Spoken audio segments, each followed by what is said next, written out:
ನಮಸ್ಕಾರ. News 18 digital ಕಾಂಟೆಂಟ್ಗೆ ಸ್ವಾಗತ. ನಾನು ಚೈತ್ರ ವಿಶ್ವನಾಥ್. ಬೇಸಿಗೆಯ ಬಿಸಿಲಿನಿಂದ ತಪ್ಪಿಸಿಕೊಳ್ಳೋದಕ್ಕೆ ಅಥವಾ ದೀರ್ಘ ಪ್ರಯಾಣದ ವೇಳೆ ಸ್ವಲ್ಪ ವಿಶ್ರಾಂತಿ ಪಡೆಯಲು ಅನೇಕರು ಕಾರನ್ನ ಪಾರ್ಕ್ ಮಾಡಿ ಎಸಿ ಆನ್ ಇಟ್ಕೊಂಡೇ ಮಲಗುವ ಅಭ್ಯಾಸ ಹೊಂದಿರ್ತಾರೆ. ಇದು ಆರಾಮದಾಯಕವಾಗಿ ಕಾಣಿಸಬಹುದಾದರೂ ಕೆಲವೊಮ್ಮೆ ಜೀವಕ್ಕೆ ಅಪಾಯಕಾರಿಯಾಗುವ ಪರಿಸ್ಥಿತಿಯನ್ನ ಉಂಟು ಮಾಡಬಹುದು. ವಿಶೇಷವಾಗಿ ಮುಚ್ಚಿದ ಸ್ಥಳಗಳಲ್ಲಿ ಅಥವಾ ವಾಹನದ ತಾಂತ್ರಿಕ ದೋಷಗಳಿದ್ರೆ ಕಾರಿನ ಒಳಗೆ ಅಪಾಯಕಾರಿ ಅನಿಲಗಳು ಸಂಗ್ರಹವಾಗಿ ದುರಂತಕ್ಕೆ ಕಾರಣವಾಗಬಹುದು.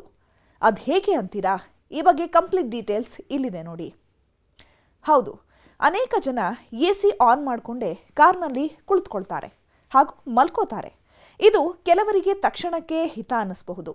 ಆದರೆ ಇದೇ ಅಭ್ಯಾಸ ಕೆಲವೊಮ್ಮೆ ಜೀವಕ್ಕೆ ಕುತ್ತು ತರುತ್ತೆ ಅಂತ ತಜ್ಞರು ಎಚ್ಚರಿಕೆ ನೀಡಿದ್ದಾರೆ. ಕಾರಿನ ಒಳಗೆ ಎಸಿ ಚಾಲನೆಯಲ್ಲಿರಿಸಿ ಮಲ್ಗೋದು ಸಾಮಾನ್ಯ ಸಂಗತಿಯಂತೆ ಕಾಣಿಸಿದ್ರೂ ಕೂಡ ಅದರ ಹಿಂದೆ ಅಡಗಿರುವ ಅಪಾಯಗಳನ್ನು ಹಲವರು ಅರಿತಿರೋದಿಲ್ಲ. ವಿಶೇಷವಾಗಿ ಕಾರಿನ ಎಕ್ಸಾಸ್ಟ್ ವ್ಯವಸ್ಥೆಯಲ್ಲಿ ಸಣ್ಣದೊಂದು ದೋಷವಿದ್ರೂ ಕೂಡ ಅಥವಾ ವಾಹನವನ್ನ ಗಾಳಿ ಆಡದ ಸ್ಥಳದಲ್ಲಿ ನಿಲ್ಲಿಸಿದ್ರೂ ಕಾರ್ಬನ್ ಮೊನಾಕ್ಸೈಡ್ ಎಂಬ ವಿಷಕಾರಿ ಅನಿಲವು ಕಾರಿನ ಒಳಗೆ ಪ್ರವೇಶಿಸುವ ಸಾಧ್ಯತೆ ಇರುತ್ತೆ. ಕಾರ್ಬನ್ ಮೊನಾಕ್ಸೈಡ್ ಅನ್ನ ಸೈಲೆಂಟ್ ಕಿಲ್ಲರ್ ಅಂತ ಕರೀತಾರೆ.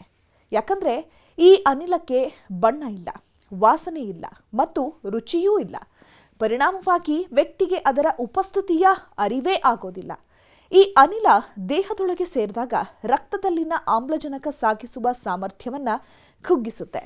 ಆರಂಭದಲ್ಲಿ ತಲೆನೋವು, ತಲೆಸುತ್ತು, ಆಯಾಸ, ವಾಕರಿಕೆ ಮೊದಲಾದ ಲಕ್ಷಣಗಳು ಕಾಣಿಸ್ಕೊಳ್ಬಹುದು. ಆದರೆ ಅನಿಲದ ಪ್ರಮಾಣ ಹೆಚ್ಚಾದರೆ ವ್ಯಕ್ತಿ ಪ್ರಜ್ಞೆ ತಪ್ಪಬಹುದು. ತಕ್ಷಣ ನೆರವು ಸಿಗದಿದ್ರೆ ಪರಿಸ್ಥಿತಿ ಸಾವಿನಲ್ಲೂ ಕೂಡ ಅಂತ್ಯಗೊಳ್ಳಬಹುದು. ಇತ್ತೀಚಿನ ವರ್ಷಗಳಲ್ಲಿ ವಿಶ್ವದ ಹಲವೆಡೆ ಕಾರಿನೊಳಗೆ ಮಲಗಿದ್ದ ವೇಳೆ ಕಾರ್ಬನ್ ಮೊನಾಕ್ಸೈಡ್ ವಿಷಬಾಧೆಯಿಂದ ಸಾವನ್ನಪ್ಪಿದ ಘಟನೆಗಳು ವರದಿಯಾಗಿವೆ. ಇಂತಹ ಪ್ರಕರಣಗಳು ವಾಹನದ ಸುರಕ್ಷತೆಯ ಬಗ್ಗೆ ಮತ್ತೊಮ್ಮೆ ಚರ್ಚೆಗೆ ಕಾರಣವಾಗಿವೆ. ತಜ್ಞರ ಪ್ರಕಾರ ಮುಚ್ಚಿದ ಗ್ಯಾರೇಜ್ ಅಂದರೆ ಗಾಳಿ ಆಡದಂತಹ ಸ್ಥಳ, ಬೇಸ್ಮೆಂಟ್ ಅಥವಾ ಗಾಳಿಯ ಸಂಚಾರ ಕಡಿಮೆ ಇರುವಂತಹ ಪ್ರದೇಶಗಳಲ್ಲಿ ವಾಹನ ನಿಲ್ಲಿಸಿ ಎಂಜಿನ್ ಚಾಲನೆಯಲ್ಲಿಡೋದು ಅತ್ಯಂತ ಅಪಾಯಕಾರಿ. ಹೆಚ್ಚಿನ ಜನರು ಎಸಿ ಇದ್ರೆ ಸಾಕು, ಯಾವುದೇ ಸಮಸ್ಯೆ ಆಗೋದಿಲ್ಲ ಎಂಬ ತಪ್ಪು ಕಲ್ಪನೆಯಲ್ಲಿರ್ತಾರೆ. ಆದರೆ ಎಸಿ ವ್ಯವಸ್ಥೆ ಗಾಳಿಯನ್ನ ತಂಪಾಗಿಸಬಹುದು ಹೊರತು ವಿಷಕಾರಿ ಅನಿಲಗಳನ್ನು ತಡೆಯುವ ಭರವಸೆಯನ್ನ ನೀಡೋದಿಲ್ಲ. ಹೀಗಾಗಿ ವಾಹನದ ನಿರ್ವಹಣೆ ಮತ್ತು ಸುರಕ್ಷತಾ ಕ್ರಮಗಳು ಅತ್ಯಂತ ಮಹತ್ವ ಪಡೆಯುತ್ತವೆ. ಸುರಕ್ಷತೆಯ ದೃಷ್ಟಿಯಿಂದ ಕಾರಿನಲ್ಲಿ ಎಸಿ ಆನ್ ಮಾಡಿಕೊಂಡು ದೀರ್ಘಕಾಲ ಮಲ್ಗೋದನ್ನು ಸಾಧ್ಯವಾದಷ್ಟು ತಪ್ಪಿಸಬೇಕು. ವಾಹನದ ಎಕ್ಸಾಸ್ಟ್ ಪೈಪ್ ಮತ್ತು ಎಂಜಿನ್ ವ್ಯವಸ್ಥೆಯನ್ನು ನಿಯಮಿತವಾಗಿ ಪರಿಶೀಲಿಸಬೇಕು. ಪ್ರಯಾಣದ ವೇಳೆ ವಿಶ್ರಾಂತಿ ಪಡೆಯಬೇಕಾದ್ರೆ ಸುರಕ್ಷಿತ, ತೆರೆದ ಮತ್ತು ಗಾಳಿ ಆಡುವಂತಹ ಸ್ಥಳವನ್ನು ಆಯ್ಕೆ ಮಾಡಿಕೊಳ್ಳುವುದು ಉತ್ತಮ.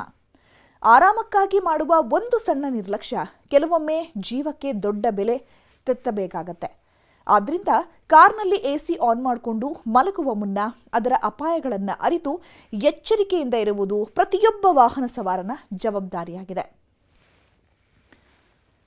ಜೀವಕ್ಕಿಂತ ದೊಡ್ಡ ಸೌಕರ್ಯ ಮತ್ತೊಂದಿಲ್ಲ ಅನ್ನೋದನ್ನ ಮರಿಬಾರದು.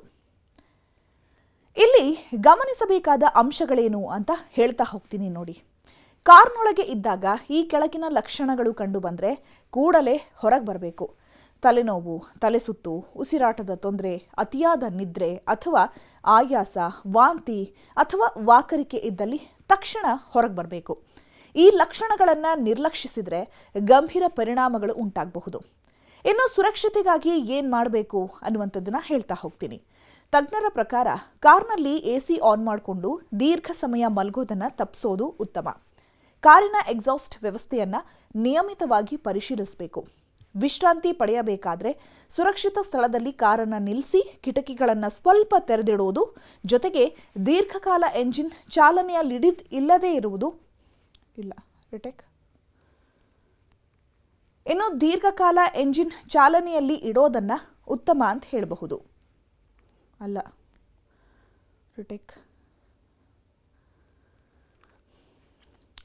ತಜ್ಞರ ಪ್ರಕಾರ ಕಾರ್ನಲ್ಲಿ ಎಸಿ ಆನ್ ಮಾಡಿಕೊಂಡು ದೀರ್ಘ ಸಮಯ ಮಲ್ಕೋದನ್ನು ತಪ್ಪಿಸೋದು ಉತ್ತಮ.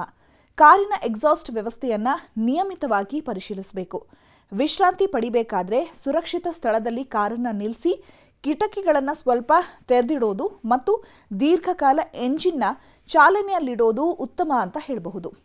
ಒಟ್ಟಾರೆಯಾಗಿ ಕಾರ್ನೊಳಗೆ ಎಸಿ ಆನ್ ಮಾಡ್ಕೊಂಡು ಮಲ್ಗೋದು ಆರಾಮದಾಯಕವೆಂತ ಅನಿಸಿದ್ರೂ ಕೂಡ ಅದು ಕೆಲವೊಮ್ಮೆ ಜೀವಕ್ಕೆ ಮಾರಕವಾಗಬಹುದು.